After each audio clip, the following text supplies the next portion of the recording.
बिस्मिल्लाहिर्रहमानिर्रहीम अस्सलामुअलैकुम वरहमतुल्लाहि वबरकातुहू। ऑनलाइन कुरान अकेडमी की आज की इस वीडियो में अल्लाह ताला ने अपनी इज़्ज़त की कसम खाकर फरमाया है। ये फरमान हम आप तक पहुंचाएंगे और आप इसको ज़्यादा से ज़्यादा शेयर कीजिएगा ताकि इस सवाब में आप हमारे साथ शामिल हो सके। इसको सब तक पहुँचाएगा।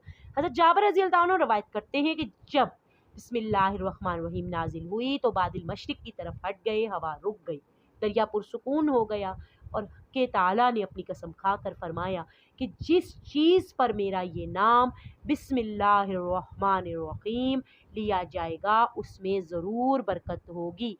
तो आप अपनी ज़िंदगी में अगर बरकत चाहते हैं, हर काम शुरू करने से पहले, खाना खाने से पहले, जिस चीज़ में आप बरकत चाहते हैं उसकी इब्तदा करने से पहले बिस्मिल्लाहिर्रहमानिर्रहीम पढ़िए। देखें, अमल करने वाले बनिए। सिर्फ जानने से नफ़ा कैसे हो सकता है, जेब में पैसे इस्तेमाल ना करें नफ़ा कैसे हो सकता है। कीजिए अमल और नफ़ा देखिए।